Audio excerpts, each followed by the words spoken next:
Wonderful, dramatic story of the Israelites crossing the sea. The Torah portion begins with a statement as to why, when they cross the sea, they have to go the long way. So there are plenty of jokes about why it took them 40 years wandering in the wilderness, because if you look at a map, the journey shouldn't have been 1/10 of that amount of time. So perhaps were they just lost? But the Torah gives the answer in the very first words of the Torah portion by saying the following. When Pharaoh let the people go, God did not lead them by way of the land of the Philistines, although it was nearer. For God said, the people may have a change of heart when they see war and return to Egypt. So God led the people round about by way of the wilderness at the Sea of Reeds. The people go the long way because the short way was going to be a violent way. And God feared that in the face of violence, in the face of war, that the people would turn around and prefer to be enslaved. I've always admired Dr. Martin Luther King Jr. I know I'm in good company. One of the great strengths of his writing and his speeches is his deep commitment to nonviolent protest. And here we are in a time where it is so easy to be angry at so many things and so easy to lash out at so many people. And I would say the desire to simply want to go to war with people is more common than it has been. And so I thought I would share tonight excerpts from different speeches of Dr. King, why he believed we should go the long way, why avoid the war and the violence. It's not simply because you avoid the tragedy and loss that war brings. In a speech in the late 50s, Dr. King was arguing, really vying for his leadership with a side of the civil rights movement that believed that the only way to get civil rights was by showing physical strength. We look back on it and think of the Black Panthers, but it was actually a much broader movement.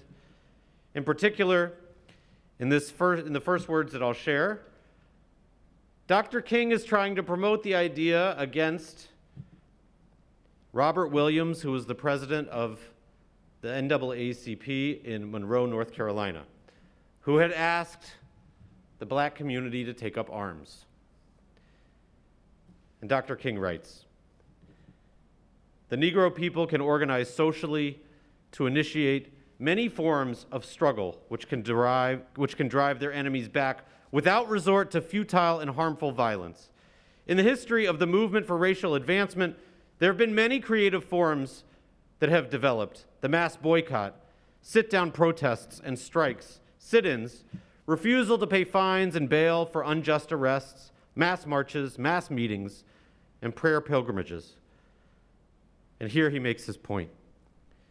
There is more power in socially organized masses on the march than there is in guns in the hands of a few desperate men. Our enemies would prefer to deal with a small armed group rather than with a huge, unarmed, but resolute mass of people. He believes, as he continues in the speech, that one reason you go the long way is because there's more power and you get more strength. He says, this way needs the bold and the brave because it is not free of danger. It faces the vicious and evil enemies squarely. It requires dedicated people because it is a backbreaking task to arouse, to organize, to educate tens of thousands for disciplined, sustained action. From this form of struggle, more emerges that is permanent and damaging to the enemy than from a few acts of organized violence. This is the social lever which will force open the door of freedom, he says. Our powerful weapons are the voices, the feet, and the bodies of dedicated, united people moving without rest toward a just goal. So one reason you go the long way is because it's the way of strength and power. The second is that it brings about a godly patience. In 1960, he spoke to a group of Christian leaders, theologians, as to why he had gone on this philosophical progression towards nonviolence. He had just been to India, where he visited Gandhi, and he returns and explains why he is so deeply committed, even more committed than he was before, having seen the world, to this act of nonviolence, what I call the long way around. I do not want to give the impression that nonviolence will work miracles overnight. Men are not easily moved from their mental ruts or purged of their prejudice and irrational feelings. When the underprivileged demand freedom, the privileged first react with bitterness and resistance. Even when the demands are couched in nonviolent terms, the initial response is the same. I am sure that many of our white brothers in Montgomery and across the South are still bitter toward Negro leaders, even though these leaders have sought to follow a way of love and nonviolence. So the nonviolent approach does not immediately change the heart of the oppressor. It first does something to the hearts and souls of those committed to it. It gives them new self-respect. It calls up resources of strength and courage that they did not know they had. And finally, it reaches the opponent and so stirs his conscience that reconciliation becomes a reality. If we assume that mankind has a right to survive, then we must find an alternative to war and destruction. For in a day when Sputniks dash through outer space and guided ballistic missiles are carving highways of death through the stratosphere, nobody can win a war. The choice today is no longer between violence and nonviolence. It is a choice between nonviolence or non-existence. Second quality of nonviolent protest is that in the end, you cross the finish line. Not just first, but in his opinion, it's the only way to cross the finish line. That is how you convince yourself of your self-worth, and that is how you convince those who disagree with you to be on the same team. Third, 1962, to the National Press Club, talking about integration. Here, he emphasizes nonviolent protest is not only the way to win externally, it is the way to win internally. It is the way to find your source of morality. The method of nonviolent resistance, he says, is effective in that it has a way of disarming the opponent. It exposes his moral defenses, it weakens his morale, and at the same time it works on his conscience. But it also makes it possible for the individual to struggle to secure moral ends through moral means. One of the most persistent philosophical debates of the centuries has been over the question of ends and means. There have been those from Machiavelli on down who've argued that the end justifies the means. This, I feel, is one of the greatest tragedies of communism. Read Lenin as he says, lying, deceit, and violence are justifiable means to bring about the end of a classless society. This is where nonviolence breaks with communism and any other method which contends that the end justifies the means. In a real sense, the means represent the ideal in the making and the end process.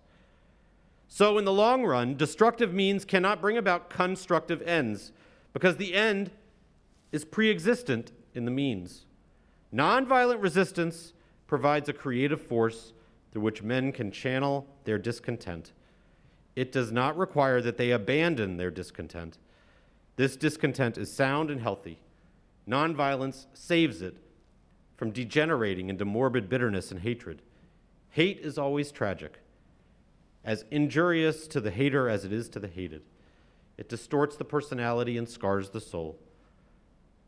It is my great hope that as the Negro plunges deeper into the quest for freedom, he will plunge even deeper into the philosophy of nonviolence. For as a race, we must work passionately and unrelentingly for first-class citizenship, but we must never use second-class methods to gain it. We must never succumb to the temptation of using violence in the struggle, for if this happens, unborn generations will be the recipients of a long and desolate night of bitterness, and our chief legacy to the future will be an endless reign of meaningless chaos. I feel this way of nonviolence is vital because it is the only way to reestablish the broken community.